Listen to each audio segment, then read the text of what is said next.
गुरुदेव भगवान की जय। प्यारे कृष्ण कन्हैया लाल की जय। श्री वामन पुराण 74वां अध्याय। बलि बाण का देवताओं से युद्ध, बलि की विजय, प्रहलाद का स्वर्ग में आना, बलि को प्रहलाद का उपदेश। पुलस्त्य जी बोले, उसके बाद बाणासुर के लौट आने पर फिर दानव तुरंत शस्त्र लेकर देवताओं से युद्ध करने की इच्छा से लौट पड़े। अत्यधिक तेजस्वी विष्णु ने बलि के पुत्र बाण को अजेय जान करके देवताओं को बुलाकर कहा, आप लोग निर्भय होकर सतर्कता से युद्ध कीजिए। विष्णु जी से आदेश पाकर इंद्र आदि देवता दानवों के साथ युद्ध करने लगे, किंतु विष्णु अदृश्य हो गए। विष्णु जी को वहां से चला गया जानकर शुक्र ने बलि से कहा, बलि, विष्णु जी ने देवताओं को अकेले युद्ध के लिए छोड़ दिया है, अब तुम जय प्राप्त करो। दुष्ट जनों को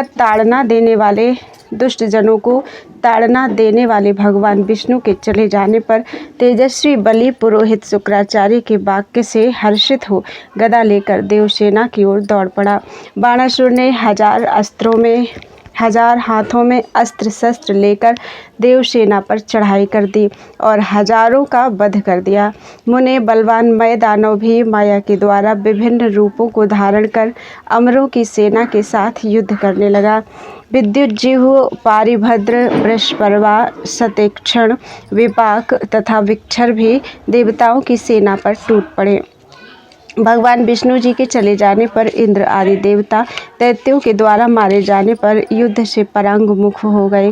तीनों लोकों पर विजय पाने की इच्छा वाले बलि एवं बाण आदि सभी दैत्य भागते हुए देवताओं के पीछे दौड़ पड़े। दैत्यों के द्वारा पीड़ित इंद्र आदि देवता डरकर और स्वर्ग को छोड़कर ब्रह्मलोक चले गए।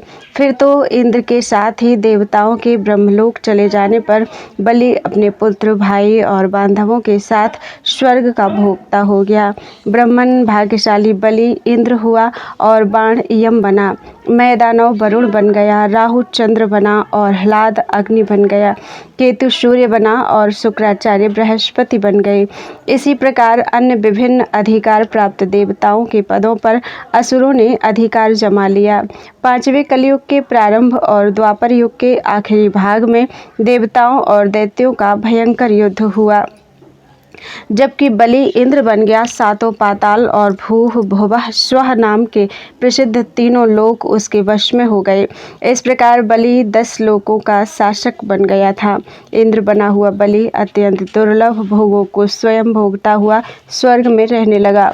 वहाँ विश्वावसु आदि गंधर्व उसकी सेवा करने लगे। देवर्षि तिलोत्तमा आदि अप्सराएं उसे प्रसन्न करने के लिए नृत्य किया करती थीं और यक्ष तथा विद्याधर आदि बाजे बजाते थे। ब्रह्मन विविध भोगों को भोग करते हुए दैत्येश्वर बलि ने अपने पितामह प्रहलाद का मन से स्मरण किया। पौत्र के स्मरण करते ही वे महान भागवत विष्णु के परम भक्त असुर प्रहलाद जी पाताल से अक्षय स्वर्गलोक में चले आए।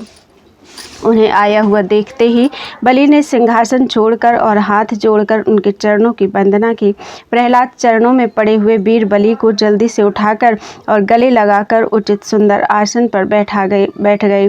बलि ने उनसे कहा, अयतात, मैंने आपके पुण्य प्रसाद से प्राप्त पराक्रम और बल से देवताओं को जीत लिया और इंद्र के राज्य को छीन लिया है। तात, आप मेरे पराक्रम से जीते गए देवों वाले इन उत्तम तीनों लोकों के राज्य का भोग करें और मैं आपके सामने नौकर बनकर रहूं। तात, इस प्रकार आपके चरणों की पूजा से और आपके जूठे अन्न का भोजन करने से मैं पुण्यवान हो जाऊंगा। सत्यम विभो, राज्य का पालन करने वाले शासक में वह धीरता नहीं होती जो धीरता गुरु की सेवा करने वालों में होती है।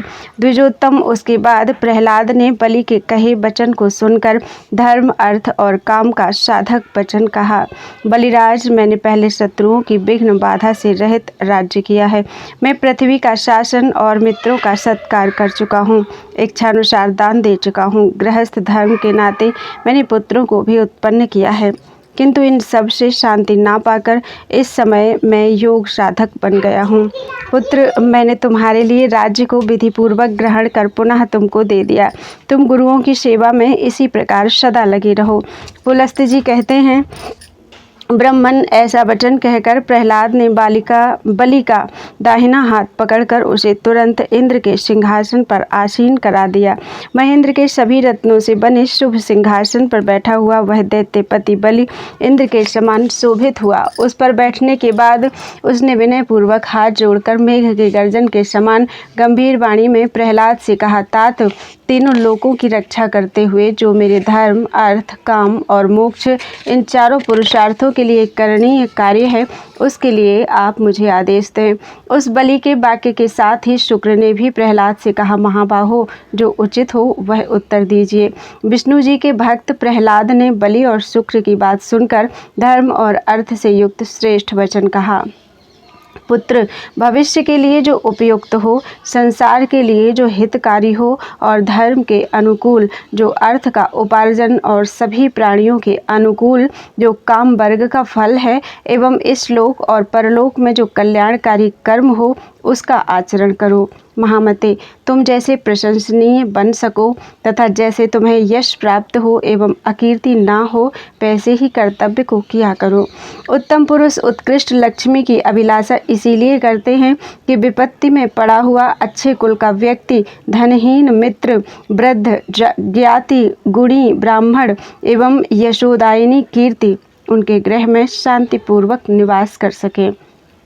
अतः हे पवित्र विचार एवं चेष्टा वाले पुत्र, राज्य के स्थिर हो जाने पर जैसे उपर्युक्त कुलोत्पन्नादि तुम्हारे गृह में रह सके एवं जैसे तुम लोग में यशस्वी हो सको, वैसा ही प्रयत्न करो। पृथ्वी के सदा ब्राह्मणों से सुशोभित होने, क्षत्रियों से सनाथ होने, वैश्यों द्वारा भली भांति जोते बोए जाने तथा सेवारत शूद्रों से संपन्न होने पर अच्छे राजाओं को समृद्धि प्राप्त होती है। इसलिए तुम्हारे शासन में वेद शास्त्र से संपन्न उत्तम ब्राह्मण राजाओं से यज्ञ करवावें एवं श्रेष्ठ द्विजगण दिव्य यज्ञ किया करें। यज्ञ की अग्नि के धुएं से राजा को शांति मिलती है। भले तपस्या और वेदाध्ययन से संयुक्त यजन और अध्यापन में लगे रहने वाले ब्राह्मण तुम्हारी अनुमति पाकर पूजित हों। दैतेंद्र क्षत्रिय स्वाध्याय एवं यज्ञ में निरत दान देने वाले, शस्त्रजीवी तथा प्रजापालन करने वाले हों। वैश्यगण यज्ञाध्ययन से संपन्न दाता, कृषिकर्ता एवं वाणिज्य जीवी हों तथा पशुपालन का कर्म करें। असुर श्रेष्ठ शूद्रगण ब्राह्मण, क्षत्रिय और वैश्यों की सेवा में सदा लगे रहें और तुम्हारे आदेश का सदा पालन करें। दितिजेश्वर, जब सभी वर्ण के लोग अपने अपने धर्म में स्थित रहते हैं, तब निश्चय ही धर्म की वृद्धि होती है और धर्म की वृद्धि होने पर राजा की उन्नति होती है। इसलिए भले तुम सभी वर्णों को उनके धर्म में सदा लगाए रहो। उसकी स्वधर्म की वृद्धि से राजा की वृद्धि होती है, उसकी हानि से हानि कही गई है। महासुरेंद्र महात्मा प्रहलाद बलि से ऐसा कहकर मौन हो गए। पुलस्त्य जी कहते हैं, महर्षि, उसके बाद बलि ने इस प्रकार कहा, आपने जो आदेश दिया उसी के अनुसार मैं कार्य करूँगा। इस प्रकार श्री वामन पुराण में 74वां अध्याय पूरा हुआ। बोलो वृंदावन बिहारी लाल की जय। त्वदीयं वस्तु गोविंद तुभ्यमेव समर्पये, तेन त्वदङ्घ्रि कमले रतिं मे यच्छ शाश्वतीम्।